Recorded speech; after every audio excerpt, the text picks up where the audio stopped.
اور ایک شاعر بولا یہ الگ بات ہے کہ تم آئے ہو تو کوئی نہیں، ورنہ در تو یہاں ہزار رہتے۔ تو کہا حضرت سمجھ نہیں آئی، تو فرمانے لگے تم نے اب پوچھ لیا تو سنو، میں نے سانس روکنے کی مشق کی ہوئی تھی، جتنی دیر تک سانس رکا رہا حضور کے روبرو کھڑا رہا، جب سانس چلنے لگا تو میں آگے بڑھ گیا کہیں سانسوں کا شور بے ادبی نہ بن جائے۔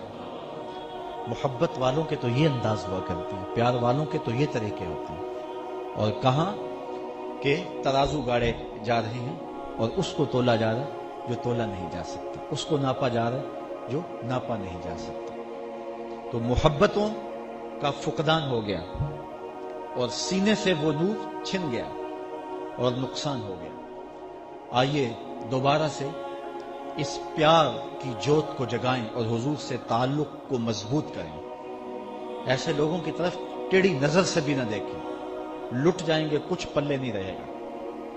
حضور علیہ السلام کے حوالے سے انتہائی حساس ہو جائیں اور اپنے آقا و مولا کے ساتھ بلا مشروط محبت کریں، اور حضور علیہ السلام سے الفت کا ربط اور رشتہ ایسا جوڑ لیں جو لازوال ہو اور کبھی ٹوٹنے نہ پائے۔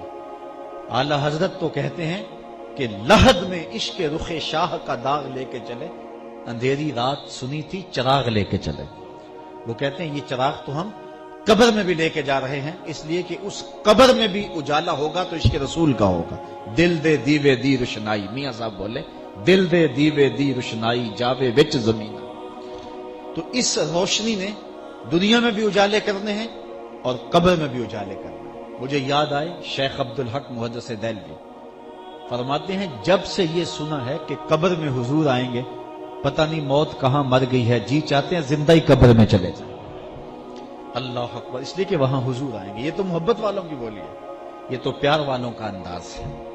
تو حضور علیہ الصلوۃ والسلام کی محبت، حضور کا پیار ایک مومن کے سینے کا زیور ہے۔ یار یہ تو وہ محبوب ہیں جو صرف انسانوں کے محبوب نہیں ہیں، بلکہ کائنات کی ہر شے کے محبوب، محبوب دو عالم سرور عالم صلی اللہ علیہ وآلہ وسلم۔ اور تمہیں پیار کی ایک کہانی سنا۔ مسجد نبوی کا ماحول ہے، ہجوم عاشقاں ہیں، صحابہ بیٹھے ہیں، آقا کریم منبر پر جلوہ فراز ہونے لگے تو ایک جانب سے رونے کی آواز آنے لگی، کوئی سسکیاں لے لے کے رو رہا ہے۔ صحابہ دائیں بائیں دیکھا لیکن رونے والا نظر نہیں آیا، اور صحابہ حیرت میں مبتلا ہیں کہ رونے والے کی کیفیت یہ ہے کناقۃ الخلوج، جس طرح اونٹنی کا بچہ بچھڑ گیا ہو تو وہ اونٹنی چیختی ہے، اس طرح رونے والا اس درد سے روتا ہے۔ دائیں بائیں دیکھتے ہیں، رونے والا نظر بھی نہیں آتا۔ فنزل النبی صلی اللہ علیہ وسلم عن المنبر، حضور منبر سے نیچے تشریف لاتے، ایک سمجھ چل دیے، کھجور کا ایک خشک تنا پڑا ہوا تھا۔ حضور علیہ السلام نے اس پر دستے برکت اور دستے شفقت پھیرنا شروع کر دی اور اس کی گھگی بند گئی۔ جس طرح بچھڑا ہوا بچہ ماں کو ملے تو اس کی جو کیفیت ہوتی ہے، اس خشک تنے سے اس طرح کی آوازیں آنے لگی۔ آج پہلا موقع تھا کہ حضور منبر پر جلوہ فراز ہوئے تھے اور پہلے اس تنے کے ساتھ ٹیک لگا کے رسول کریم واز فرمایا کرتے تھے۔ منبر بنایا گیا تو اس کو ایک طرف رکھ دیا گیا اور یہ حضور کی جدائی کا صدمہ برداشت نہ کر سکے، اور ایسے روتا تھا جس طرح بچے بلک کے روتے ہیں۔ یہ اونٹنی بچہ گم کر بیٹھتی ہے تو وہ روتی ہے، تو حضور علیہ السلام نے اس کو اپنی آغوش میں لے لیا اور اس کو تسلی دیتے رہے۔ آہستہ آہستہ اس کی آواز تھمی، پھر حضور دوبارہ منبر پہ تشریف لائے اور آقا کریم نے صحابہ کے چہروں پر استعجاب دیکھا، حیرت میں ڈوبے ہوئے تھے، یہ کیا منظر ہوا کہ ایک درخت رو رہا ہے؟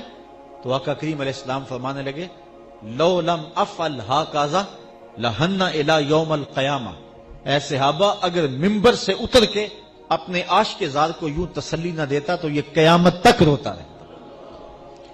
حضرت محمد بن سیرین رضی اللہ تعالیٰ عنہ تابعی ہیں، وہ اس حدیث کو بیان کیا کرتے تھے اور پھر زاروں کے تار روتے اور کہتے یار حضور کا پیار تو درختوں کے کلیجے میں رکھا ہے اور ہم تو سینے میں دھڑکتے ہوا دل رکھتے ہیں، تو ہماری کیفیت کیا ہونی چاہیے اور ہماری محبت کا عالم کیا ہونا چاہیے۔ مسند امام احمد میں ہے کہ حضور کے گھر میں ایک پرندہ تھا، ایک ممولہ تھا، آقا کریم جب باہر تشریف لے جاتے تو وہ کسی جو ہے وہ کونے میں ٹیک کے نہ بیٹھتا، کبھی اندر کبھی باہر، کبھی چھت پہ کبھی اوپر کبھی نیچے. اور آقا کریم جب دوبارہ گھر میں تشریف لاتے فساکنا تو اس کے دکھی دل کو قرار آ جاتا. وہ ایک گوشے میں بیٹھ کے حضور کی زیارت کیا کرتا. یار درختوں میں تو پھر بھی حص ہے، پرندے تو پھر بھی جان رکھتے ہیں، آؤ تمہیں کہانی سناؤں کہ حضور علیہ السلام احد پہاڑ کی چھاتی پہ قدم رکھتے ہیں تو وہ بھی جھومنا شروع کر دیں. تو احد کے کلیجے میں بھی حضور کا پیار رکھا ہے، پتھروں میں بھی حضور کی محبت رکھی گئی ہے. تو جب پتھر حضور سے پیار کریں، درخت حضور سے پیار کریں، جانور حضور سے پیار کریں، پوری کائنات کا ذرہ ذرہ مصطفیٰ پہ فدا ہو، تو ہم تو حضور کے غلام ہیں. تو کیا ہم حضور کا نام سن کے سینے میں ٹھنڈک محسوس نہ کریں اور جھوم نہ جائیں، اور ہمارے لیے یہ مضمون اور یہ عنوان محبوب اور مرغوب نہ ہو؟ ہماری تو زندگی کا سرمایہ حضور کا پیار ہے. ہم تو جئیں گے تو حضور کے لیے، ہم تو مریں گے تو حضور کے لیے. اور ہماری دنیا بھی حضور ہے، ہمارا دین بھی حضور ہے. مولانا ظفر علی خان نے کیا خوب جملہ کہہ دیا، ہم جس میں بس رہے ہیں وہ دنیا تم ہی تو. ہماری تو کل کائنات ہی رسول اللہ کی ذات ہے. اور اگر حضور علیہ السلام سے ہم الگ ہوتے ہیں تو اگر ایک الگ ہو جائے تو سینکڑوں بھی زیرو ہوں تو وہ زیرو ہوتے ہیں، لیکن اگر ایک ساتھ ہو تو وہ زیرو بھی قدر و قیمت کے حامل ہوتے ہیں. ہم کچھ نہیں ہیں، ہماری قیمت ہے تو حضور کے نام سے ہے. اور جب تک ہم حضور کے ساتھ رہیں گے تو ہم زیرو بھی ہیرو ہوں گے. اور اگر حضور علیہ السلام سے تعلق کمزور ہوگا تو پھر ہماری قیمت گرتی چلی جائے گی. تو ہمارا سارا وزن اور ہماری ساری قیمت حضور علیہ السلام کے نام سے ہے.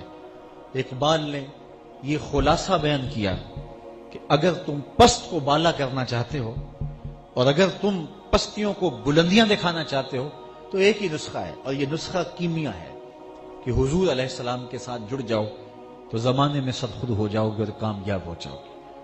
اور جو لوگ حضور علیہ السلام کے ساتھ وابستہ ہوئے پھر انہوں نے عزتیں پائیں.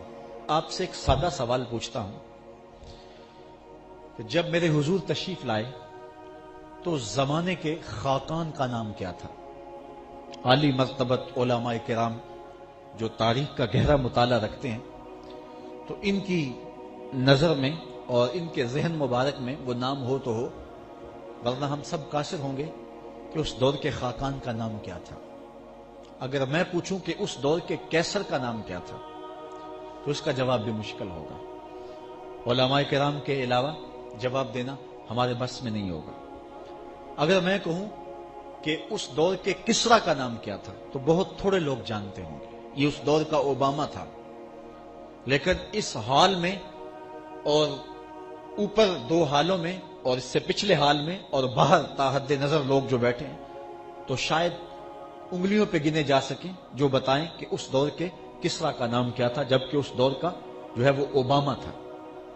لیکن میں اگر یہ سوال کروں کہ مجھے بتاؤ کہ میرے رسول کے مؤذن کا نام کیا تھا، تو ایک ایک بچہ اٹھ کے بلال حبشی کے نام کا نعرہ لگائے گا کہ نہیں لگائے گا؟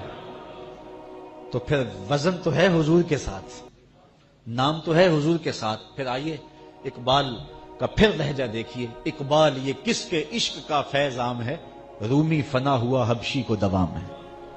رومی مٹ گیا اور حبشی وہاں چلا گیا جہاں شہنشاہی روم بھی نہیں پہنچ سکا ہے. آج بھی دلوں پہ حکومت بلال حبشی کی ہے.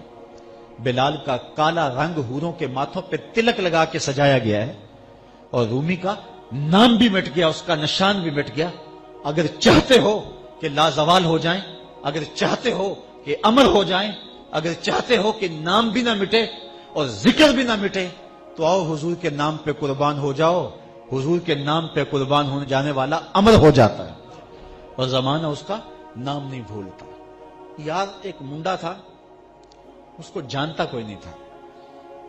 میں نے اس کے محلے کے لوگوں سے پوچھا ہے، چند اس کے جو قربت والے لوگ تھے اور وہ جانتے تھے، وہ کہتے ہیں بچپن میں باہر نکل گیا اور ہمیں نہیں پتا کہ اس نام کا لڑکا بھی ہے. لیکن پھر ایک دن آیا کہ ہر شخص کا رخ ڈھوک کشمیریاں کی جانب تھا اور میں نے خود اپنی آنکھوں سے دیکھا کہ آمر چیمہ کی گلی کے اندر اتنے گلدستے پڑے ہوئے تھے کہ گزرنے کی جگہ نہیں تھی. اور جس نے اس کو دیکھا تھا، شک پڑا کہ میں نے اس کو دیکھا ہوا ہے، وہ بھی چھاتی تان کے کہتا تھا ہاں میں اس کا یار ہوں.